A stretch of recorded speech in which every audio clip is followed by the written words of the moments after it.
Hello, my name is Kara Long, and I am a graduate student at the University of Illinois, Urbana-Champaign. And today I will be presenting part one of our talk on the population genomics of an avian hybrid zone.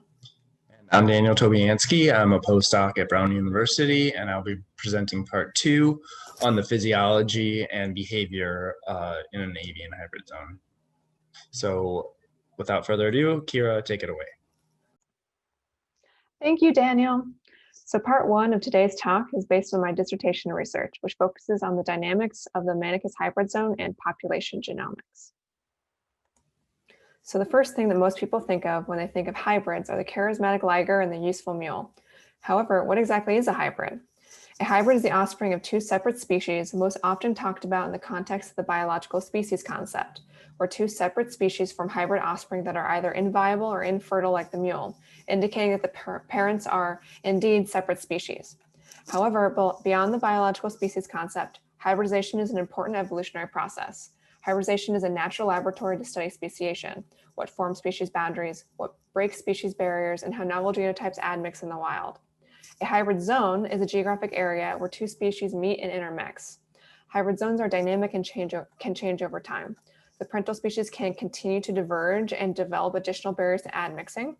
Reproductive barriers can break down and collapse two species back into one, or hybrid zone can remain stable for balancing forces for an indefinite period of time. While my examples of the liger and the mule are hybrids that occur domestically, hybrid zones are a much more widely occurring phenomenon in the wild than we originally thought. There are many different outcomes that can occur when two species start intermixing, allowing us to see differing evolutionary mechanisms of speciation through the spatial movement of these hybrid zones. Some hybrid zones can move across the landscape rapidly, such as the peacock butterfly hybrid zone in eastern Panama, which has been documented over 20 years to have moved about 2.5 kilometers a year. For the peacock butterflies, one cause of this rapid movement seems to be from one species immigrating much farther and faster than the other parental species, along with competitive exclusion. In contrast, in cottonwood trees in Utah, this hybrid zone has remained overall stable over much of its range, likely due to genetic incompatibility selecting against hybrids, and one species generally preferring to grow at higher elevations than the other. In each of these hybrid zones, we can characterize the mechanisms causing this flux, and it can shed light on how species evolve.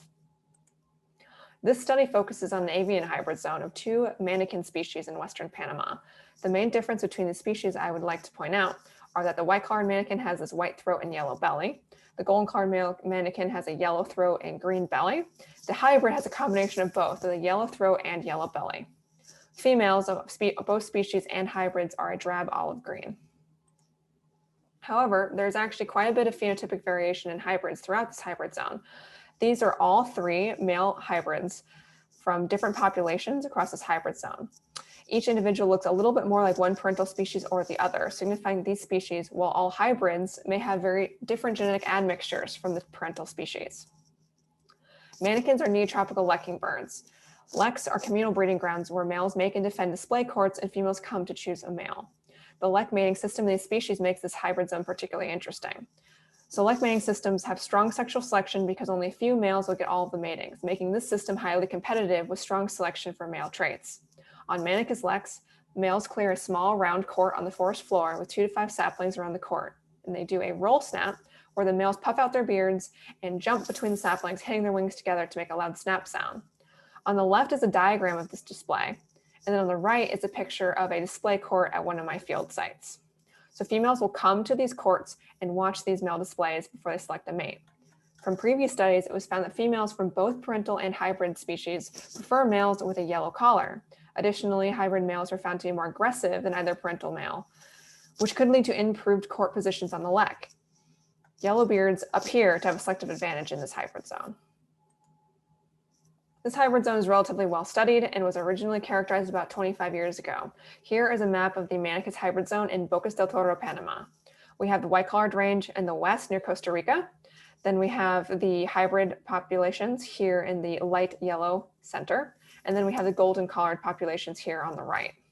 Each of these dots represents one of my sampling sites, which follows where the original sampling sites were when this hybrid zone was originally documented in the 90s. From previous research on this hybrid zone, the genetic center of the hybrid zone was determined to be around sampling site for population 9 seen here. meaning the birds here were overall the closest to a 50-50 genetic admixture of each parental species. But the phenotypic transition, where you have the transition of yellow birds to white birds, occurs along a major regional river here. So based on these two transition zones, the phenotypic and the genetic, they hypothesized that there is asymmetric introgression of the yellow plumage traits from the golden-collared manakins into white-collared manakins like this. But if there's strong sexual selection for this male trait, then this prompts the question, is this trait continuing to spread? Based on female preference and sexual selection alone, we would expect this beneficial trait to continue to spread into the white population. However, without another time point, we don't know if the yellow plumage trait is continuing to spread or if the genetic center has moved. In about 30 years, we could expect anywhere from many kilometers of movement to none at all. So what are the spatial and temporal dynamics of this hybrid zone with strong sexual selection for an introgressing trait? This is where this study comes in. These are my two main objectives. What is the current genetic population structure of the hybrid zone? Few studies have actually sampled transects across hybrid zones over multiple extended timestamps. So is this hybrid zone moving or is it stable? Where is the current genetic center? What does the current genetic admixture in the hybrids look like today? And then if there is strong positive sexual selection, possibly leading to more hybrids, is there a balancing force against hybrids? What are the fitness consequences to hybridization in the system? There are a number of hypotheses as to what mechanism may be controlling this hybrid zone, and we'll be sharing one of those with you later today. So I went out to Panama over the last 4 years and caught over 600 manakins across this hybrid zone, getting 600 genetic samples to thoroughly represent each population in this transect for comparison. I captured birds via mist nets and set up on leks near males display courts. Also, as part of my dissertation, I did radiotelemetry, nest searching, and marker capture methods, which I can't fit in my talk today, but feel free to message me about any of those surveys as well. The lab genotyping method I used to categorize this hybrid zone was RAD sequencing, or restriction site associated DNA sequencing, a reduced representation method for whole genome data. This method uses restriction enzyme cut sites, which are spread throughout the genome for enzymes to cut DNA for processing to get a sampling of nuclear DNA from the genome. So we're not sequencing the whole genome, but sampling many, many parts of the genome to get a lot of markers, allowing us to sequence many more individuals from each population. Here we can see that the general genetic structure of 68 individuals sequenced so far using fine RAD structure, which shows co-ancestry. So fine RAD structure is similar to a classic structure plot, except it's better optimized for RAD data. Here we have a matrix of all of the samples, and then we have the colors showing the number of shared alleles or genetic similarity. The biggest thing to take away from this plot is that we see two main blocks of more related birds. So on the bottom left, we have our golden-collared individuals in one of our hybrid populations grouping together. And on the upper right, we see our white-collared population and all the remaining hybrid populations grouping together. However, let's break this down further.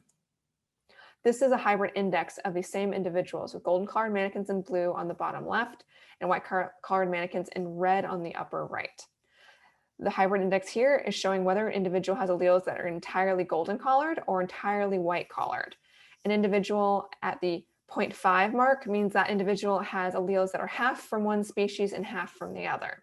The biggest thing that jumps out on this graph is this brown population right here. So this is population 9, which displays the most variation in admixture and has the most individuals clustering around the 50-50 mark. This marks population 9 as a candidate population for the genetic hybrid center. However, we can look at the geographic lines to further confirm if this population is the genetic center of the hybrid zone. First, a quick note on geographic lines. When looking at geographic lines between two different species, you expect to find one of the above options. You have your x-axis as your geographic distance from one population to another. Then on your y-axis, you have your allele frequency as an allele from one parental species transitions to the other. On the left is an example of a very wide cline that you would often form for neutral clines that are sufficiently old and have gene flow. This neutral cline is likely controlled by isolation by distance or genetic drift, meaning that this pattern of these genes flowing is entirely dependent on how long it takes to move between populations.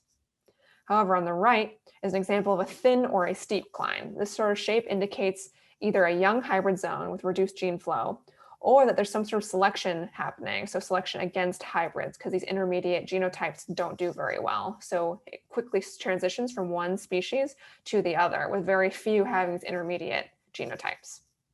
So you can't tell what type of selection is occurring here exactly. You'll have to do other tests to tease this out further. So now let's take a look at the current geographic lines and compare it to the previous ones. So in this graph, we have our geographic lines of genome-wide randomly selected fixed difference alleles between the parental species for 68 of my samples. On the x-axis, we have the distance in kilometers from the golden colored population. And on the y-axis, we have the allele frequency from 0 to 1. Each of these vertical lines is showing you the location on the transect of each sampling site, which you can refer to on the map. On the left is the pure golden colored population, and on the right is the pure white colored population. This black dashed line is an approximation of isozyme and mitochondrial markers used in a previous transect performed in this hybrid zone. As you can see, my RAD markers overall align with the previous markers, indicating that the genetic center of the hybrid zone has remained relatively stable over the last 25 years. The majority of the markers pass over this 50% marker right around here. The population being closest to is this one again, population 9. So population 9 is likely the center of this hybrid zone. Looking at this pattern again, we see it even more pronounced on the Z chromosome. Here is a geographic line using alleles taken specifically from the Z chromosome instead of sampling the entire genome. Here we see an even tighter cline, so it transitions from all golden colored to all white colored even quicker, which this is not entirely unexpected, as sex chromosomes tend to carry more genetic incompatibilities than autosomes, which could cause a much steeper narrow cline on the Z chromosome. So what have we found? Is this hybrid zone moving? No. We found that the genetic center of the hybrid zone is in the same population as it was in the original transect 25 years ago. And the phenotypic transition, where the throat plumage transitions from yellow to white, is still at the same large regional river. So it appears that even with strong sexual selection possibly pushing the introgression of this yellow plumage trait, this hybrid zone has somehow remained stable over time. So the next question is, why is this hybrid zone stable? And what are the mechanisms governing the stable hybrid zone? I'm looking into reproductive success, survivorship, egg viability, and even avian malaria incident rates, while Daniel will be looking at sexual selection via courtship displays and differences in muscle physiology. If you'd like to hear more about my other assays, please feel free to contact me. However, now Daniel will be talking about the physiological aspect and how that may be a proximate cause of hybrid zone stability. Take it away, Daniel. So thank you, Kira, for that wonderful data that you presented on the stability of the Manicus hybrid zone. Here in part 2, I will be discussing why the hybrid zone might be stable, and in particular, how the hybrids leverage performance trade-offs to overcome physiological deficits. So as Kira noted, there's really strong sexual selection for the golden plumage, but it doesn't appear to be spreading into the white-collar mannequin territory. Now, this begs the question, are there any other sexually selected traits that limit the introgression of this phenotype? So that's what you expect, and we don't see that it's stable. Now, mannequins have this complex lekking system, and this includes an acrobatic courtship display or dance and other acoustic signals that all require this fine motor function. One of these signals, these acoustic signals, is the roll snap. And for this behavior, males rapidly and repeatedly hammer their wings together over the midline to create a firecracker-like sound. And this behavior is used to attract the attention of females. It's also used during male-male competition. Now we know that this behavior is really actuated by this one muscle called the Scapulohumeralis called Dallas. Now this muscle is the main humeral retractor and acts as a strut during flight. In golden collar mannequins, it's also incredibly fast. It's the fastest known vertebrate limb muscle in the animal kingdom. And it is also fast in white collar mannequins as well, but it is not as fast. And that is in part because they don't have as fast a as fast of a roll snap. So as you can see here, the hypertrophied fast twitching SH allows these animals to have snaps as fast as 67 snaps per second or hertz. But generally, on average, golden collar manakins have a significantly faster roll snap at about 60 hertz, whereas white collar manakins have a roll snap at about 57 hertz. However, both have an average roll snap length of 8 to 9 snaps per roll snap. And this makes sense because there's this inherent intrinsic performance trade-off when it comes to muscle performance. A fast signal can really only last so long. So the golden collards, what they have done is they've figured out how to increase their speed without decreasing endurance compared to the white collar manakins.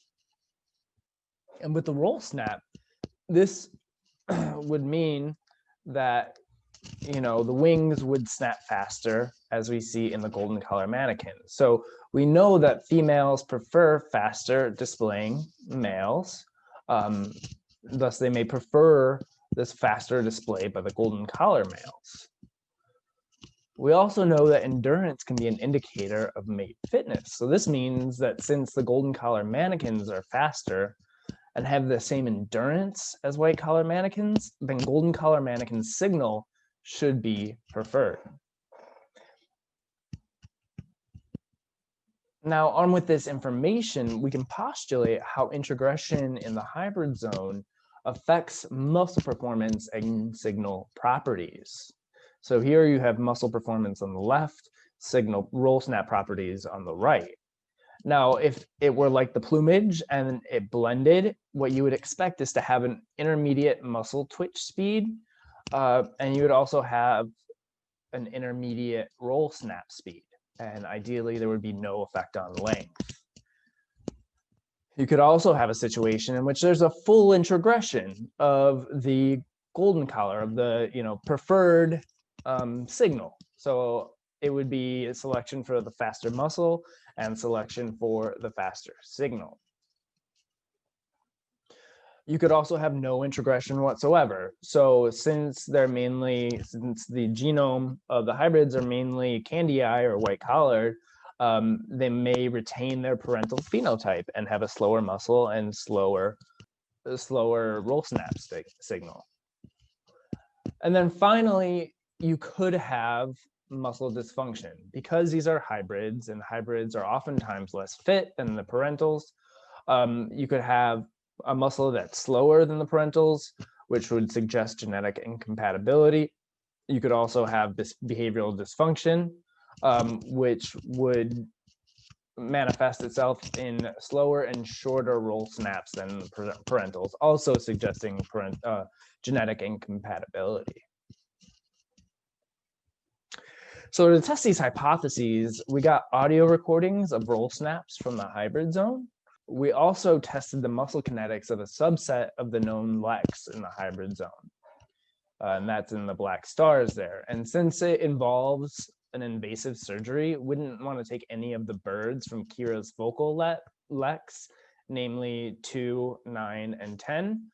So we left those ones alone and looked at these other 5. So first, to assess the speed and endurance of a muscle, first what you do is you anesthetize them. You bring them back exposed to Scapulohumeralis.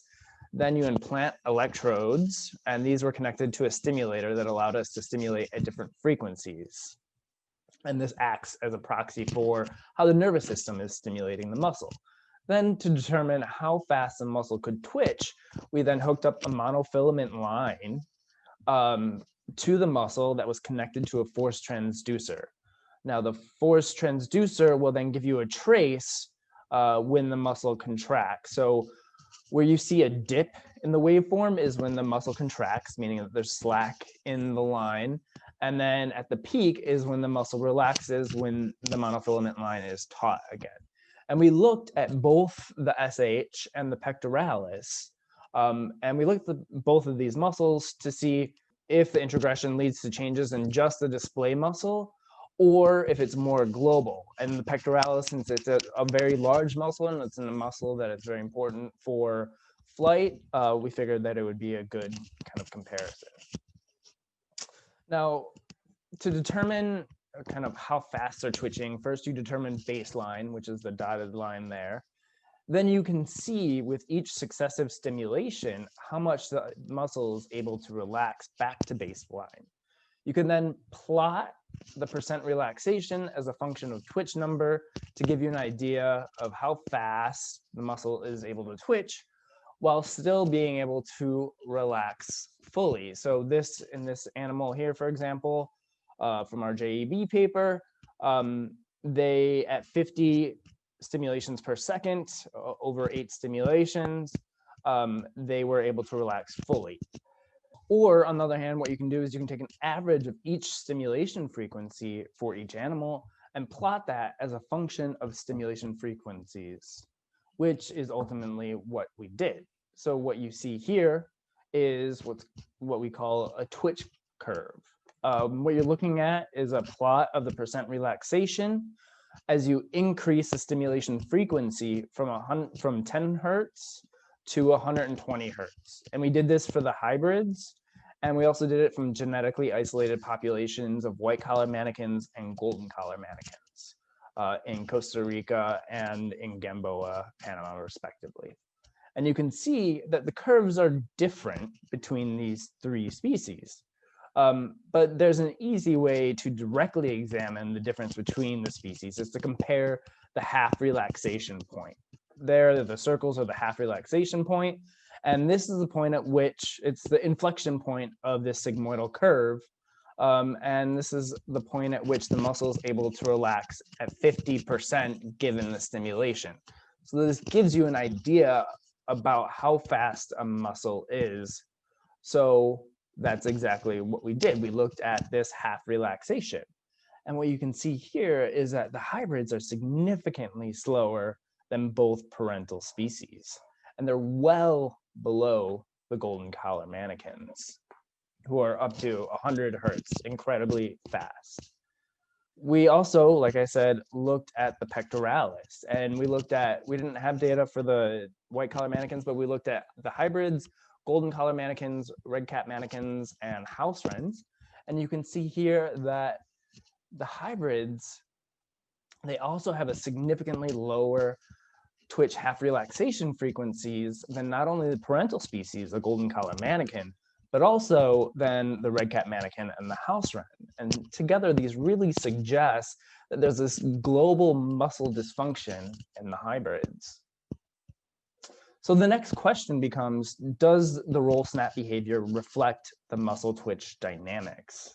And again, I sampled these 9 hybrids on Lex and 1 white collar mannakin and 1 golden collar mannakin. So the 0-2 population and the 10 population, respectively. And then for the rest of the white collar and golden collar mannakins, to increase our sample size, I looked to Xenocanto to get audio recordings of individuals throughout these populations. And what we found, this is probably the most surprising thing and coolest thing that we found in the study, is that the hybrids are actually just as fast as the faster parental species, namely the white collar, namely the golden collar mannakin. And this suggests to us that something weird is going on. They have this depressed muscle function. How can they be just as fast? Well, when we look at the roll snap length, we saw that the hybrids had a shorter signal than particularly the golden collar mannakins. And it looked to be shorter than the white collar mannakins, although it wasn't quite significant. And this really suggests to us that they're trading off endurance for speed. To test this, what we did is we ran this quantile regression wherein we analyzed the regressions at every decile of the population. So if you're not familiar with this technique, think of growth charts. If you have kids, say your kid is in the 25th percentile of height or whatever. Those are all quantile regressions. So what we show here is in the white collar mannequins, similar to what we've shown before, is that only the faster performing white collar mannequins see a significant trade-off. So when the regression line is different from 0, is when we show it, and then everything in that shaded area is significantly different from 0. But by contrast, every decile of the white golden collar mannequin experiences a speed length trade-off. But the most interesting results were in the hybrids, where they also experience this speed length trade-off at all levels of the population. But the severity of the trade-off seems to be significantly worse. And to test this statistically, what we did is we took the slopes of each quantile and then plotted it as a function of each quantile. So you look at the slope, and the more negative the slope is, the more severe the trade-off is. And at every decile or quantile of the hybrid population, with the exception of the lowest or the bottom 10% performing males, you see that there's this more severe trade-off in hybrids than there is in the golden collar mannequins, suggesting that they're increasing their signal length much more at a cost to, they're increasing their signal speed at a cost to length much more than the golden collar mannequins are. So ultimately what we see is that there's this muscle dysfunction suggesting this general genetic incompatibility. However, there's this pseudo behavioral dysfunction where they have shorter roll snaps, but the roll snap speed is also introgressing into the hybrid populations. They kind of look like they're faster parental species. So what does this mean for the stability of the hybrid zone? Well, number one, maybe it limits the fitness of the hybrids. Maybe the females prefer fast and long signals, so the hybrids can't compete, but they may be masking their muscle deficit by playing off this speed length trade-off in order to compete with the golden collar mannequins.